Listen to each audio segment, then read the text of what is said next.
So, thank you, ladies, for joining me tonight. My name is Evelan Fountain, and I am the founder and owner of Mom's Little Corner. And tonight we are talking autism. So, on Thursday nights, I dedicate this night for ladies in a group to talk about autism. Autism is a subject that is near and dear to my heart because I have an eight year old son that is on the spectrum. He is autistic, nonverbal, and I would like to open up communications for women or mothers who have children that are on the spectrum, or mothers who do not have children that are on the spectrum, just for us to have open dialogue. There may be questions that you want to ask about a child that's on the spectrum, or just something that you kind of want to know. So tonight is going to be like our welcome. Let's talk autism night, and I have a couple of little slides that I want to show with you just to get the conversation started. So, this is the first one. It says, "What is autism?" Autism is a bio-neurological development disability that generally appears before the age of 3. Autism impacts normal development of the brain in areas of social interaction, communication skills, and cognitive functions. And 1 in 44 children in the US are diagnosed with autism. Now let's just look at that. 1 in 44 children are diagnosed with autism. So it may not affect your family directly, but it will affect you in some point of your life. You will come across somebody, either a family friend or somebody in the store. Your children might have someone in their class that's affected by autism. Some of the facts of autism are: boys are 4 times more likely to be diagnosed with autism than girls, and about 40% of children with autism don't speak. About 20% to 30% of children with autism have some words at 12 to 18 months of age, but they can lose them. Others may speak, but some do not speak at all. Some speak later on in life. Autism generally varies from person to person. So if you meet one person with autism, you met one person with autism. And this right here is a resource that I found. I used it before. It's called the National Autism Association. And this is the website right here, and this is called the Big Red Safety Box. So the picture that I have right here shows you everything that comes in the Big Red Safety Box. It came with window alarms, or you can use them for your door. It came with some fact sheets about autism, and one of the concerns of parents that have children on the spectrum are wandering. So it came with a bracelet that pretty much identifies your child as having special needs, depending on, autism, nonverbal. You can kind of gear it toward your specific need. And it has like all the contact information: phone number, address. You can even register online with the company that makes the bracelets. Let me see, what else did it have in it? If you see right there, it has like stop signs that you can put on your windows, on your doors, different places in your house that like you don't want your kids to get into. But back to the wandering part, I know for myself, I have a wanderer. I have a son who has elopement. I don't want to say issues, but he elopes. So meaning he tends to run away. So that bracelet is good. I keep it on him most of the times because he'll take it off. But it's just the extra layer of safety in case your child does wander away. If someone finds them, him or her, they can, locate your information on the bracelet. Also, it just talks a lot about safety with children on the spectrum. A lot of children on the spectrum love water, and one of the safety hazards are water, pools, body of water for kids on the spectrum. I don't know how, but they definitely gravitate towards the water. And for parents like myself, that's a major concern, because if they're not trained in water safety, they have the potential to drown. And drowning is one of the many cases of children on the spectrum passing away. So it just gives you a lot of great information on how to keep your child safe when you're not around, how you have someone else keep your child safe. So if you get a chance, please go to NAA at nationalautism.org and take a look. You can also apply for one of their Big Red Safety Bot kits. They're free. But they do run out of them from time to time. And although it's the end of the year, they may not have any more. So it's best to try if you would like to purchase, well, not even purchase because they're free. If you would like to get one, I would say check their website, and if they do not have any more, definitely check again at the beginning of the year. And with that, let's see, that is going to be the last slide, and right now I'll open it up for discussion so we can close this.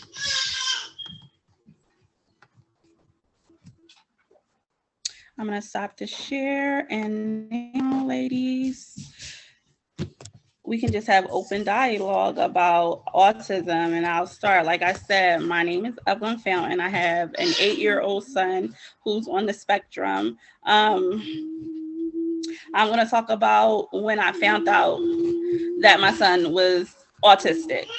As a parent, I don't think I was really ready for that diagnosis. Um, and I think that's a little bit selfish because I wasn't ready for it, but that was our reality. And oh, wow, nice. That was our reality. And I think that I struggled in the beginning. It was a lot of tears, and it was new. So I really didn't. Oh man, gosh, oh my God. So we're gonna make this really quick. We only have 9 minutes left. This time went really fast. So I really didn't know what to expect when I got the diagnosis for my son having autism. I'm still learning. It's a day-to-day process. Some days we have good days, some days we have bad days. And I'll stop right there until next time, and I'll give the floor to somebody else.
Okay.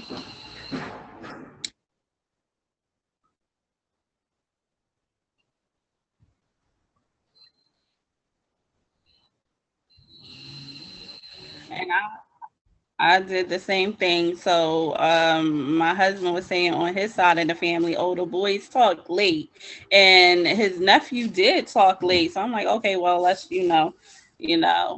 let's see or whatever. And of course, like you don't want to think, oh, something's wrong. Not to say like something's wrong. So I don't want to say that.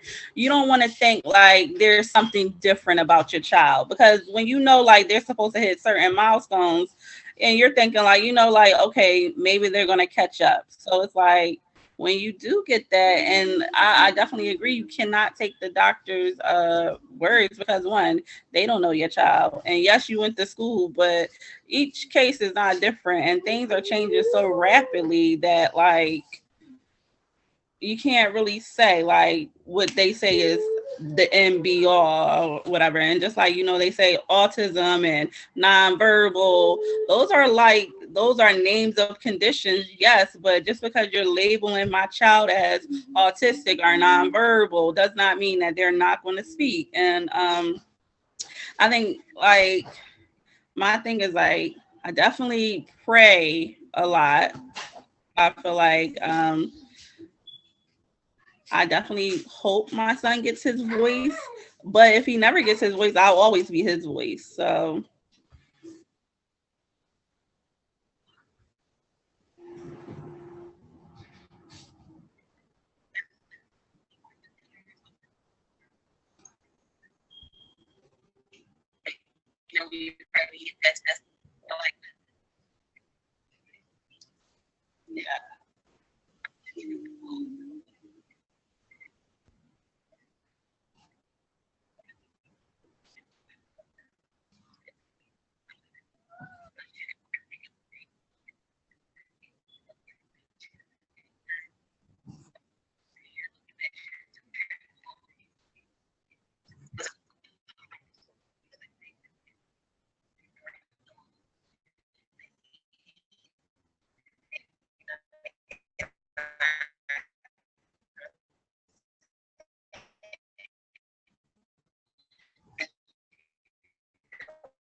so I feel like let me see.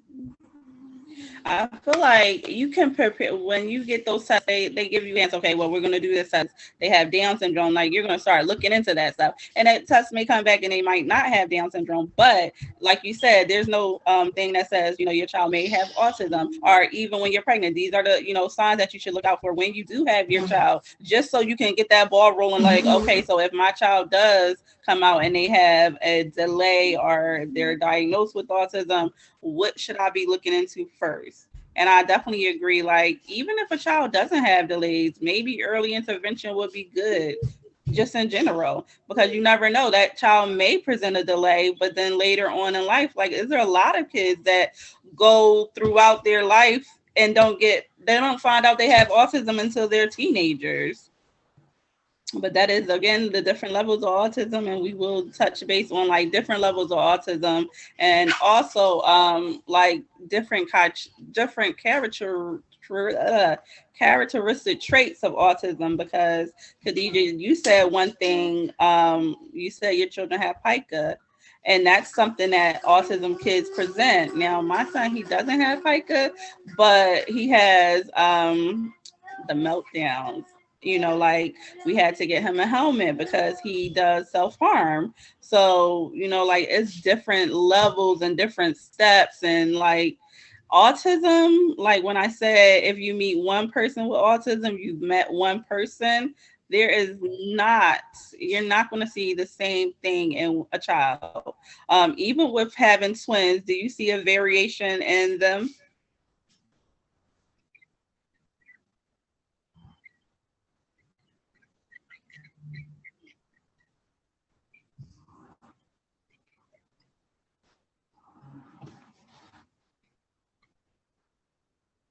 Who, me? Mom, you're unmuted, so if you want to speak, you can go ahead. Yeah, I'm raising my hand because I'm saying that this is the second time that I've joined in. Evelyn, I want to say I think you did a great job. I want to encourage you to continue. I think this is very much needed. And just to hear that Khadijah have two boys and they're twins, but there's a difference in both boys and what they exhibit on the spectrum. One of the things I like to point out is that when parents have children, it's difficult sometimes to get them to even think about the possibility of special needs, even when they see these milestones, delays, because oftentimes they're in denial. And I think that is something we need to really talk about and bring to the floor, helping parents understand that anytime they see anything that, any milestones and they see a delay, that is something, going back to what Khadijah said, don't take the doctor say, so insist that your child get testing, and you're not saying, oh, my child is on the spectrum or he or she has autism. No, but I want the test ran so that we can see, because I see some milestones delays.